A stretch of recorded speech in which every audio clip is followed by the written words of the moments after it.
After weeks and months of dealing with the COVID-19 pandemic, it now appears that the return to normalcy may be in sight. This week, Governor Hogan announced that all Marylanders over the age of 16 are eligible for the COVID vaccination, and that 75% of all Maryland seniors have received at least one vaccination shot.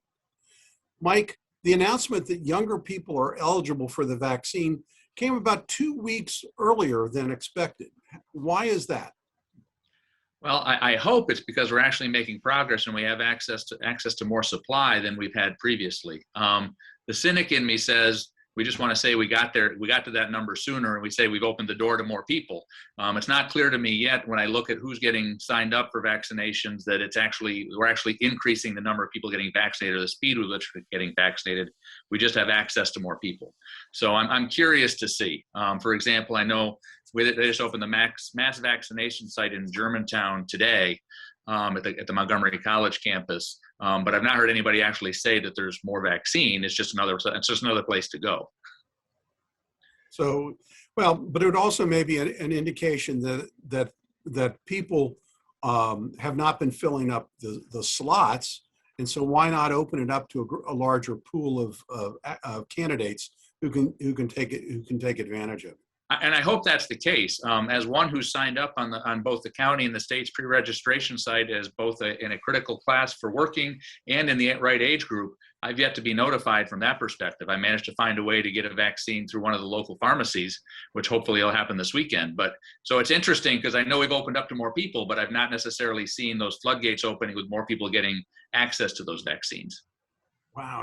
I mean, I know all of this is anecdotal, but I mean, the people that I know that are younger than my age group have all been able to get a vaccination appointment scheduled for themselves. So yeah, I hope people are taking advantage of it. So Marc, Mike kind of stole the thunder there because Governor Hogan has been under criticism for the rollout of the vaccination program, but his defense has always been a lack of supply from the federal government. Have all those issues been resolved?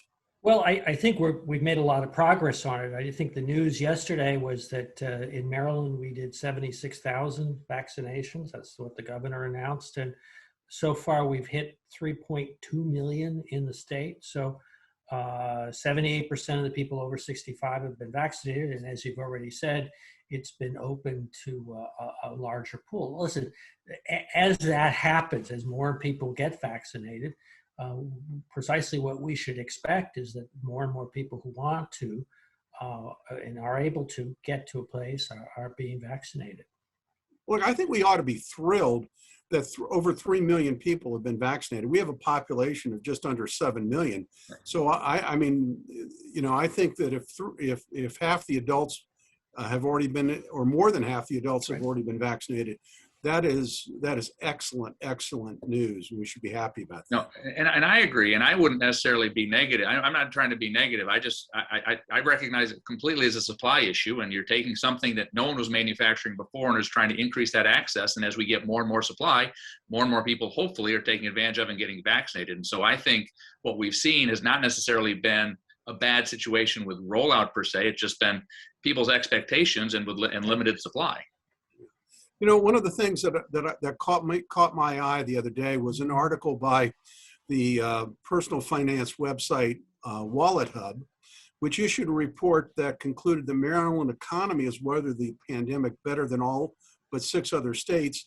Mike, does that come as a shock? I mean, from what I can tell from many small business owners, they haven't weathered it very well. No, I think it's one of the unique characteristics that is Maryland. I think obviously those small businesses, the hospitality businesses, have really struggled. And I think that, in the retail shops, I think also though, because we have so many businesses that are supporting the federal government, that are, supporting industries, not necessarily just in Maryland, that we have been able to weather it at that level. But I don't think in any way should people say, oh, that's great. We've all done okay, because I think if anything, we look and recognize that the economic disparities, those industries that were hit hard were decimated. And so if you've been fortunate, that's great, but don't take that as a notion that everybody's doing fine, because everybody's not doing fine. Yeah. So Marc, talking about the divergence between private sector jobs and public sector jobs, I mean, we seem very reliant on federal government employment. Is that, the solution to all of the state's problems? We're reliant on federal government employment, although actually it's the contractor community. Actually, employment has been relatively stable over the last couple of decades. What's really grown dramatically is the contractor community, and the significance of that is that it's potentially far more mobile. Those jobs are much more, they have to compete for those contracts. If they can get a better cost structure, they can work remotely. That's what's going to happen. And I think that's going to be a long-term vulnerability that the Washington area is going to have to face, and Maryland in particular.